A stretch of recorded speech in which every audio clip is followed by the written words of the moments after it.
Hey, let's look at a pedal. So what I have here on the desk is the Velociraptor Diode Bass Fuzz from Bulinski Pedals.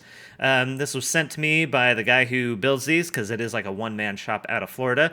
This is a $75 pedal, so very affordable, and he just sent it to me and said, hey, would you want to make a video on it? And I said, sure. So now you know. On the face of the pedal for controls, we've got the usual suspects of fuzz and volume. Those are pretty straightforward. You know what they do. We have also got a switch that allows us to switch between a modern and vintage clipping mode. And then we have an input gain. And in the instructions, they tell you to run this all the way up most of the time to get the best sound out of the fuzz pedal. Obviously, we're going to be messing around with that to see what different sounds we can make.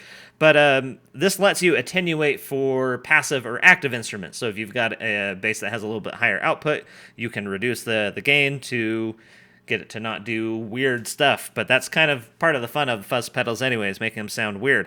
Anyway, I am playing my Sarek Lincoln today because I like it and it sounds good, and those are the only reasons I need. All right, so here's the clean tone.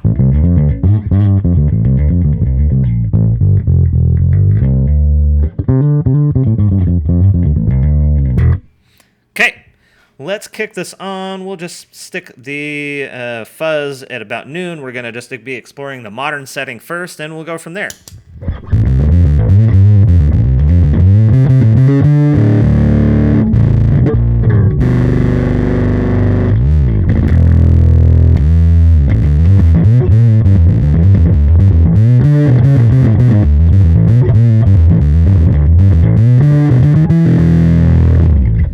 Let's max the fuzz all the way out and see how gnarly this thing can get.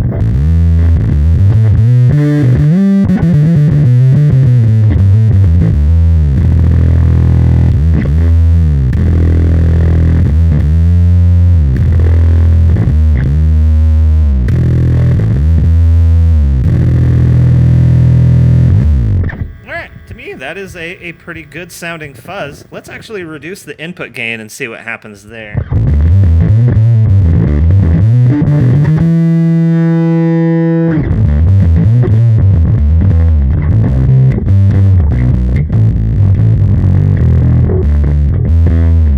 It's like a little looser almost, and then you turn the gain up.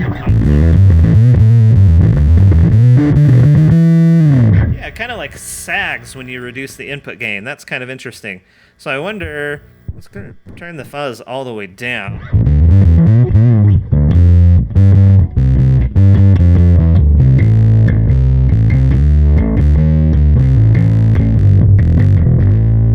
You can hear a little bit more of the character of the bass coming through there at lower settings. Let's see what happens when you reduce the gain there.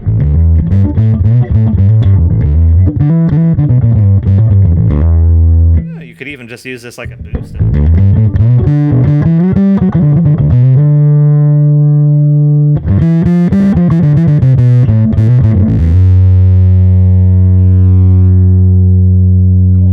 I think there were some good sounds in there. If I were to run this for real, I'd probably run it somewhere around like here.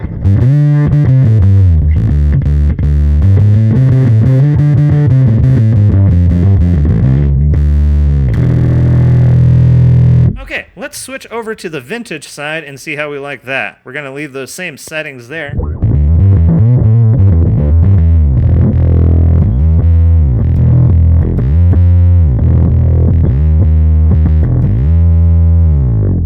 Much darker sounding fuzz. You lose a lot of the definition that you get from the modern tone, and I'm not sure that I like that as much. Let's play around with the knobs a bit though and see. We'll max that out.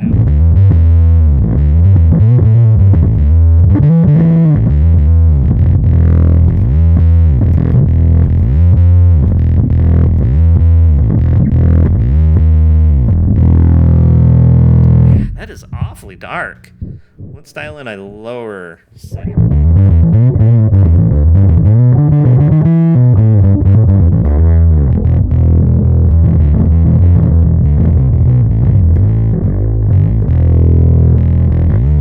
Not sure that I find that all that great.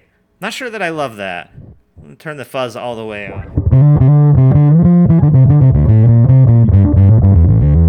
I actually like that at lower gains better.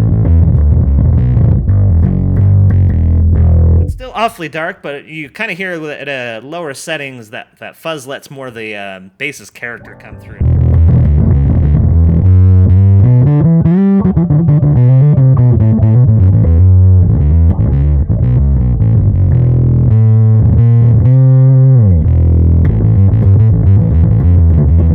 You knew that was coming. But I feel like you could get a similar effect on the modern setting. Much brighter, but like if I turn my tone knob all the way off, I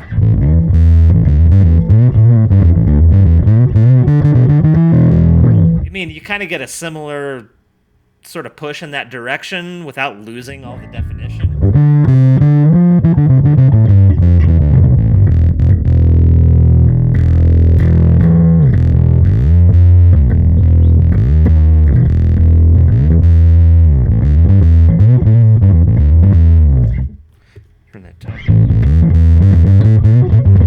Bring the sizzle back.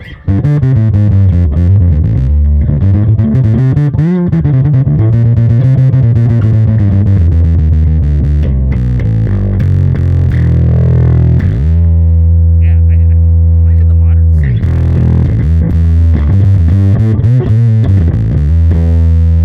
Turn the tone knob back up there. And then back to the vintage setting with the tone up. See, the effect is really similar just by using your tone knob and not even messing with the switch.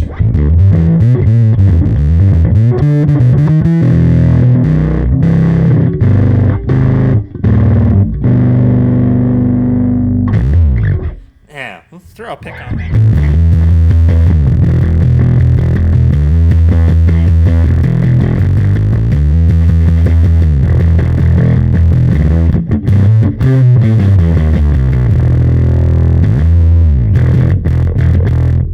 Into single coil mode here. It's gonna have some single coil mode.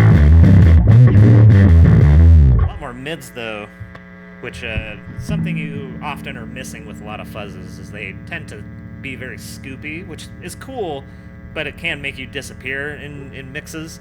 So you have to like really crank it up, and then you're, you know, the sound guy's least favorite person.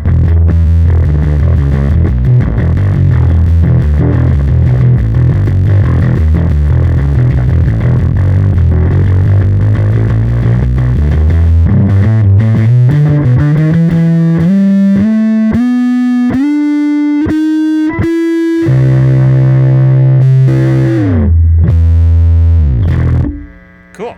I think that is a great sounding pedal. Let me grab this other bass and we'll see what it sounds like with an active bass.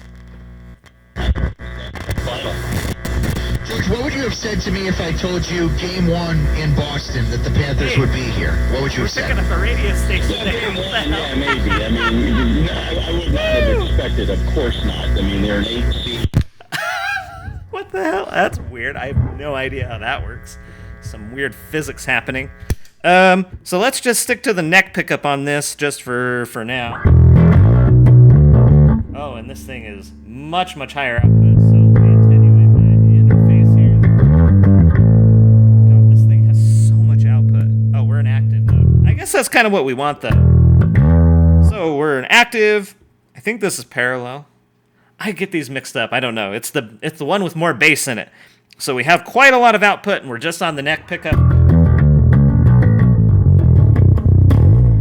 And let's kick the pedal on.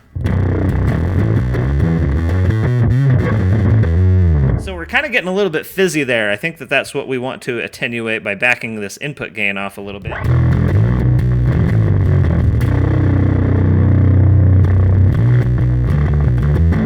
There's that sag. I think we want to bring that up.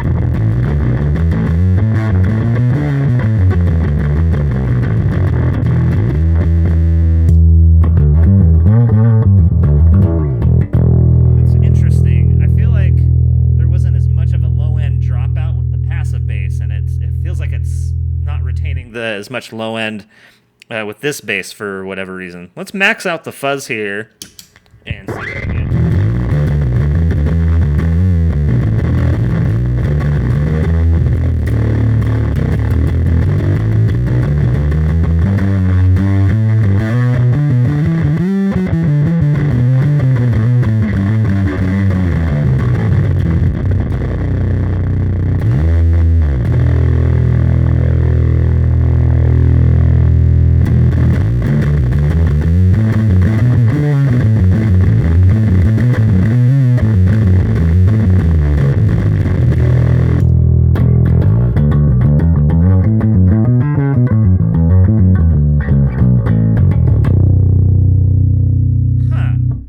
I'm looking at the waveforms on my recorder here, and it seems like even with the volume and the fuzz maxed out, we're getting less output than the clean tone, which is interesting.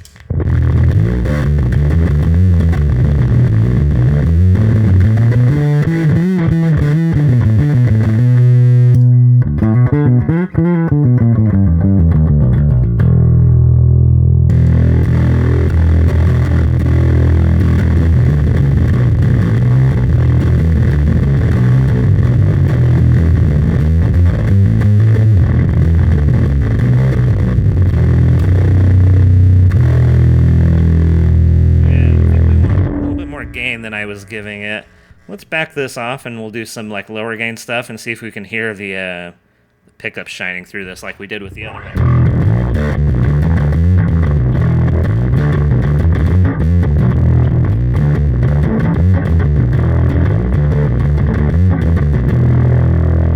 How about we do both pickups on here now?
Switch over to the vintage setting for a bit here.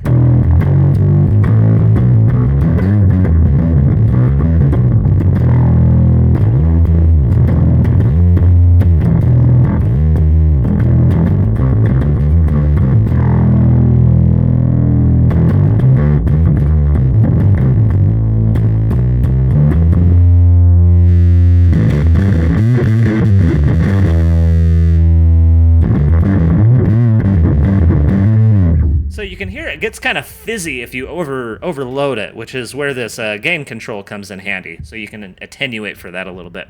Cool feature. I feel like I don't see that on too many fuzz pedals like this, where you literally have an input gain. And I think that that's an interesting flavor. I think that there's cool stuff that you can do with that creatively, not just like it's a creative thing and a practical thing, which is kind of neat. I like that. And again, this is a $75 pedal. This is a pretty inexpensive pedal for it being hand-built in the US. And it's in a nice metal enclosure, just like a sticker for the label on top here. But like, yeah, like this is a sturdy, well-built American pedal for under $100, and it sounds really good. I'm liking most of these. I'm not as fond of the vintage setting as I am the modern setting. But there seem to be some really good sounds in here. So, yeah, if you want to check out Bulinski Pedals, I'll leave a link down in the description, and I'll play you out. Right? Cool.